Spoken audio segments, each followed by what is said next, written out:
Hello everyone, my name is Cursed Valor, and a lot of people seem to misunderstand the importance of DKT in relation to Demon Slayer's character narratives and overarching themes. So today I want to kind of open a discussion on the topic and see if I can change a few perspectives. But first, make sure to hit the like button and subscribe since I'm trying to reach 1k. Thank you.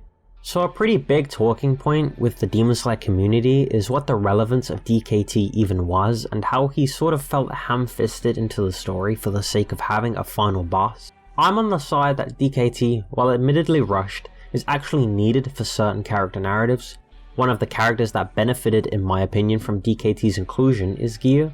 Through Tanjiro, Giyu was able to come to terms with his past and grow past the trauma of his youth. Tanjiro acted as this sort of saving angel type figure to Giyu, so the contrast is with Demon Tanjiro, he now has to kill the person who saved his life and saved so many others. Giyu understood that Tanjiro would never want to hurt his friends, who he has helped grow so much, and resolves himself to kill Tanjiro, not for the sake of his own survival, but for the sake of Tanjiro's wishes and ideals. It's a pretty major character moment for Giyu to be forced to fight Tanjiro, and it's built up through the hashira training in the Akaza fight. You really get to see how Giyu views Tanjiro as a hashira, when prior, he couldn't even say himself was one, he completely denied it. Even Rengoku is invoked somewhat with DKT. Rengoku was an inspiration to Tanjiro, and we see the absolute disdain Tanjiro feels towards Akaza and demons as a whole. Demon King Tanjiro is the polar opposite of that Tanjiro, and we can tell that precisely from these values. Tanjiro's care for his friends is ripped away as he tries to kill Zenitsu and Inosuke. His willingness to protect humans and those that are weak is contradicted by DKT trying to kill the injured and surviving slayers, and his ideals of wanting a world without Muzan and demons is entirely contradicted by him becoming the strongest and most perfect demon just as Muzan wanted, which ties into a battle of ideals Tanjiro and Muzan were having in DKT. Even that main villain, Muzan, comes to realize that Tanjiro's ideals are what pushes him forward and allows him to be the successor to Yoriichi through sun breathing. And Muzan develops and changes as a person and tries to impose his new understanding onto Tanjiro. He tries to force it onto him. DKT then is supposed to be a battle of ideals between Tanjiro and Muzan given physical form.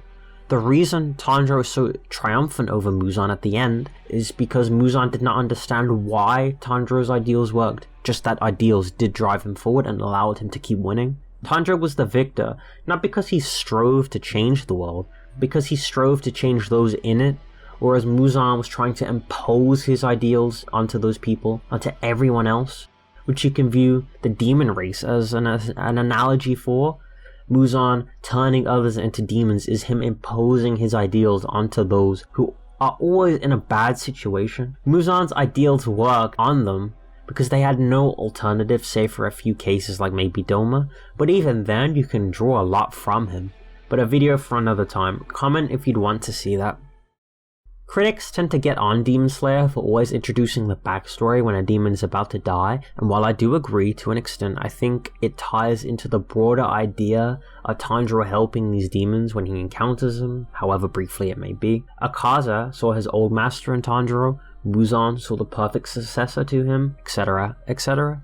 These demons change because Tanjiro helps them change, whereas Muzan forces them to change and forget their past. Muzan versus Tanjiro then is this sort of battle of self-change versus forceful change, and it culminates in Demon Tanjiro, a being that lashes out at those who he holds dear, but he still finds the will to hold back against the last major pillar of his humanity, Nezuko, which further exemplifies that inner battle of human Tanjiro versus the demon Muzan. Demon King Tanjiro also relates to Zenitsu and Inosuke, but it's quite similar to what I have already explained. However, there are details to it that I could turn into another video. If I had to summarize, I would say that Demon King Tanjiro is pretty necessary to the story, not only in how it's a climax to the overarching narrative, but how it is far more important to the character narratives and character climaxes and the individual's story progression. It's pretty necessary for Demon King Tanjiro to be, as Yushiro and Muzan claim, the strongest demon, because it's necessary to Muzan's narrative for him to be that strong in becoming the ultimate and final demon that can surpass everything before him, that being Nezuko's evolution and Muzan's raw power. But that's just my thoughts on it. The purpose of this video was to open a discussion on the necessity of Demon King Tanjiro to Demon Slayer's overall story. Let me know if you think the purpose of DKT was in the comments, and if you think he's necessary. Please make sure to like and sub to the channel, and just remember, this is my opinion and I'm just trying to start a discussion. Thank you for listening, and I'll see you all next time.